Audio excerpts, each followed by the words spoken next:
Hello, this is Tim Hellman. And Rob Gandara. And this is Movie Talk. Today we're going to review the movie The Interview.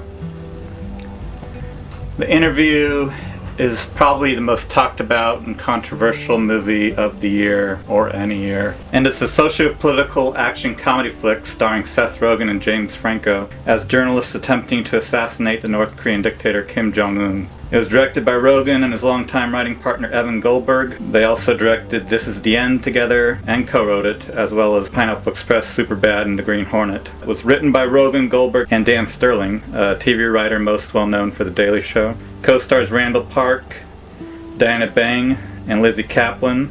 It's become one of the biggest news stories of the year, beginning last June when the North Korean government first heard of the movie and threatened retaliation if it was released. Attention for the film was escalated when the studio behind the movie, Sony, was hacked in late November by an organization calling themselves Guardians of Peace, or GOP. Several Sony films and confidential files were leaked online, and then terrorist threats were made by the GOP to any theaters which showed the film. All the major theater chains backed out of playing the movie, and Sony canceled the release of it entirely, until they received a lot of support from movie fans and advocates for artistic freedom and free speech, including celebrities like George Clooney and Brad Pitt, and politicians like Mitt Romney, John McCain, and President Obama. The movie was eventually released through indie theaters and internet sites like YouTube, Google Play, and Xbox Video a day before its original release date. And then just today, they have 6 suspects that they think did the hacking. One of them is an ex-employee of Sony. Yeah, and then the other 5 are from other countries around the world. The story continues. Yeah. So it was a great movie. It was fun. It was really funny, I thought. Yeah, the plot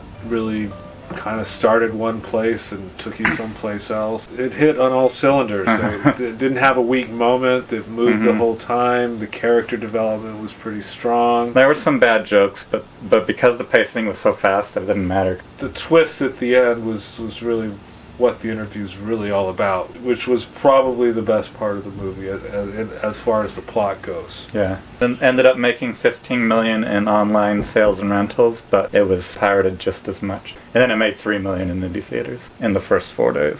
And they said if it had released normally on Christmas Day, they were expecting a low end of about 20 million. 20 million. So. But I think it would have made a lot more. So I think it's impossible to separate all the media circus and publicity behind it and how you rate the movie just on its own, because it's kind of part of the experience. I can separate the two pretty easily. Really? I probably wouldn't have seen it if not for the media, but sitting down and watching it, I can judge it as a movie and whether it didn't influence how you felt about it at all. No, because of the news story surrounding it. Yeah, no, it made. I don't know. I probably go back and watch their other movies. I want to find Pineapple Express. Yeah, those are my favorite comedies, so I would have liked this regardless. But I think some people are being harsh on it because they want to. They want it to be culturally significant or something? Seem more intelligent by saying, oh, I'm not influenced by all the hype. It's not that good of a movie. I wasn't influenced by the hype, but I think it's a pretty good movie, so yeah. I don't know what that makes me. But, I mean, there's probably people that genuinely don't like it too, but they wouldn't have liked it anyway. And, right. And I don't think they should have expected a good movie. I mean, they probably wouldn't.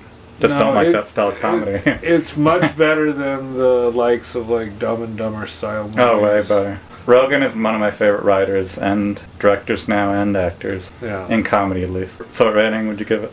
Tempted to go 5, but I'm going to give it 4.5. Okay. I think I would have given it a 5 regardless of the hype, just because I love those movies anyway, but I think it definitely made it seem like a more enjoyable experience. I'm glad they released it. Yeah. I'm personally glad they And what do you think of them using Kim Jong-un as the actual character in the movie? Do you think they should have made up a fictional character? No. Would that have been appropriate? I did watch the movie to the very end, and they did say any depictions that are similar are not real people, and it's like, is that really true? But I mean, they were obviously trying to depict someone that is real and not imagined. But I think it was so much better because they used Kim Jong-un, because then the whole point of the movie is making a message about what this guy is doing to his people. Right, well... I mean, a political commentary. I don't know. I think they were just leveraging that for effect. They took a real-life thing with Dennis Rodman going over there and actually turned it into something that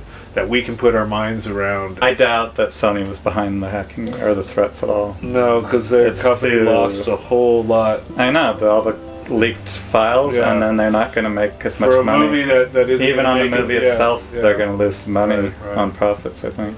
It is nice to know that we can money. shut North Korea's internet down Oh. at any moment for any reason. Yeah. So Even though they didn't do anything to us. Yeah, these guys could have been hired. Yeah, by North Korea. Yeah, because they're not Korean. I don't think we'll ever know the complete truth either, because I'm sure there'll be a movie about it though. Yeah. So someone will come out with their tell-all.